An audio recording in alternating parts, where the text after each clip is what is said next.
Being a parent is a life-changing experience, and as a parent, you'll do whatever you can to make sure your child is happy and safe. When you have a child with a serious health condition, such as SCN2A, you will often need to make medical decisions on their behalf. The decision whether to enrol your child in a clinical trial is one decision that may come up for you in the future.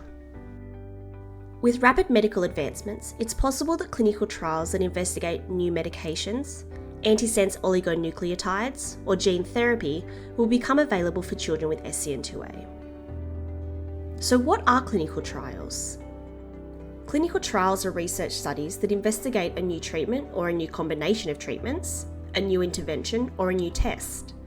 Many of the drugs that we use today, such as paracetamol, have been thoroughly tested in clinical trials to ensure that they are safe and work well.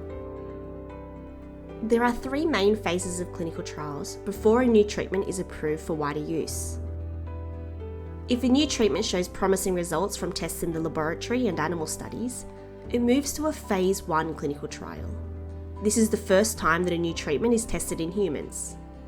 Phase 1 clinical trials aim to determine the correct and safe dose of the new treatment. While researchers hope that the new treatment will work, they do not yet have the evidence to know this for sure. This is what Phase 2 clinical trials aim to find out. Does this new treatment work? Phase 1 and 2 clinical trials are sometimes referred to together as early phase clinical trials. If a new treatment is proven safe and works well in the early phase clinical trials, it will then be tested in a Phase 3 clinical trial. These trials compare the new treatment with existing treatment options. Because researchers and doctors do not yet know which treatment is better, participants are often randomly allocated to one treatment or the other. In clinical trials, there are specific requirements that must be met for someone to be eligible to participate.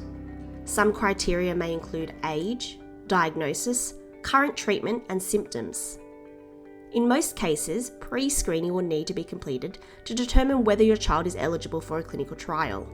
This is typically done over the telephone or online. If your child is eligible and you choose to consent to the clinical trial, your child will undergo further screening. This may include blood tests and a physical examination. Clinical trials are needed to develop new, safe, and effective treatments. For some children, there are no other treatment options available. A clinical trial is an opportunity to access a new treatment that may benefit them and may also help children with SCN2A in the future. Once a clinical trial starts, researchers and doctors will pay close attention to how your child is feeling and monitor them for any changes. In the scenario that your child feels worse on the new treatment, the doctors will take them off the clinical trial and ensure that they receive the best known available treatment. You are also able to withdraw your child from the clinical trial at any time if you decide it's no longer the best option for them. There is no simple answer as to whether you should enrol in a clinical trial. This decision is a very personal one. It's important to chat with your doctor about the potential benefits and risks for your child and the logistics of what might be needed from you as their parent.